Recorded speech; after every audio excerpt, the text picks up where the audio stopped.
Ayun, good morning Monday, August 17, 2026. Ito po, binubuksan na natin yung carburetor na pina-shipping dito sa atin sa San Jose del Monte, Bulacan. Galing pa po ito ng Nueva Vizcaya kay Sir Kenneth. Ayan, hinati natin siya sa tatlo. Medyo matrabaho nga lang yung gagawin natin dito, gawa ng yung gasket niya dito.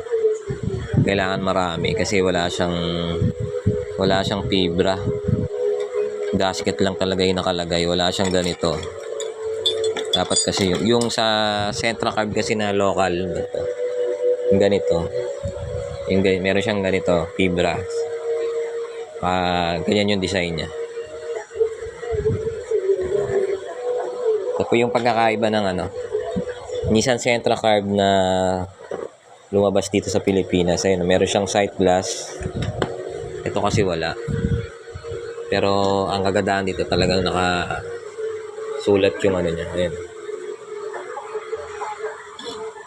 Nakasulat yung Nissan na logo.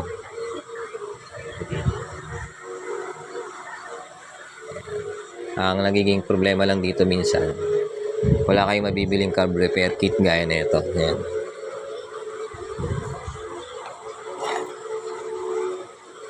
Ito kasi meron tong nabibiling carb repair kit dito sa atin sa Pilipinas.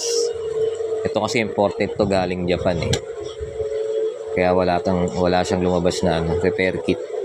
Pero pwede rin po to, pasok din to kung anong engine nyo to na gagamit. Ganun din to, parehas po sila. Halos plug and play lang. Yun lang pagkakaiba nila, yung gasket saka yung repair kit iba. Tapos ito po pala yung mga nagtatanong nung nakaraan. Ayan, yung para po sa mga mahilig mag DIY, ito po, nagbibigay tayo ng konting tutorial dito sa atin sa Japan Carb ng Nissan Sentra. Ayan po yan. Ito yung kanyang plunger, tawagin plunger. Ayan yung bumabomba ng gasolina. Pag ginapakan nyo yung gas pedal, bumabomba yan. Ayan o. Tapos lalabas siya dun. Ito. Ayan yung nozzle na yan. Ayan yung sumisirit pag ginapakan nyo yung gas pedal.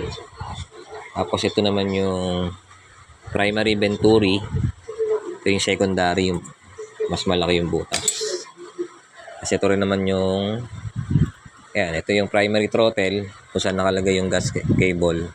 Ito naman yung secondary throttle. Ayan. Ito yung kanyang venturi. Tinanggal natin pala yung venturi na ito. Ayan. Ito siya nakalagay. Hindi siya ditornilyo Ayan, nakaganyan siya.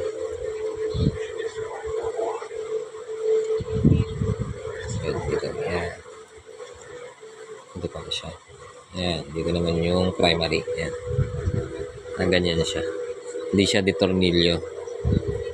Pinupukpok lang siya para matanggal. Tapos ito yung natatanggal sa kanyang jettings. Ayan. Sa primary venturi niya, ito yung L lang yung natatanggal. Mga nagtatanong po ng position ng mga jettings. Ayan. Yan. Tapos ito nandito yung weights, tatanggalin nyo itong nakatakip na to.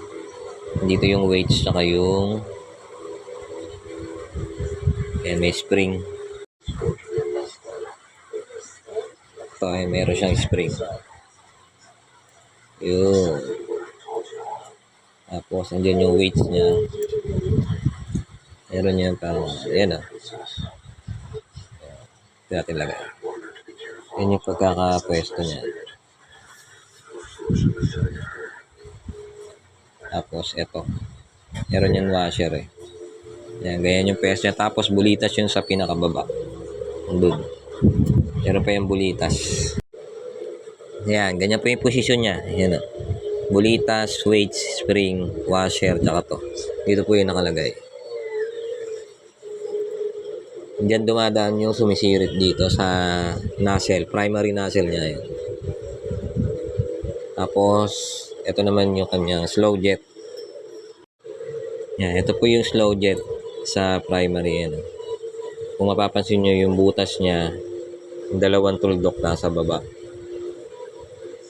Yung sa kabilang side, yung doon sa may secondary throttle, magkamukha naman sila pero yung butas niya nasa taas. Ayan. Yun po yung pagkakaiba ng dalawa para di kayo po kayo nalilito. Tapos itong yung jettings na yun sa loob, primary tsaka secondary, madali lang naman sundan yan. Kung sino yung maliit na butas, automatic siya yung nandito sa primary, yung maliit. Yung malaki din yung size nung nandun. Ayan. Kasi ito yung kanyang iba rin yung kanyang air and fuel mixture screw eh. Ito yung kanyang air and fuel mixture screw. Ayan. Iba rin yung kanyang design. Pero halos parehas pa rin naman ng function. Ayan.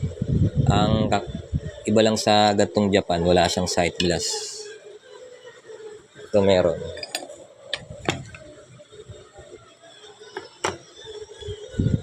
Bilang po sa mga mahilig po mag-DIY dyan na naka-Japan Sentra carb. Ito po, yung ganitong design.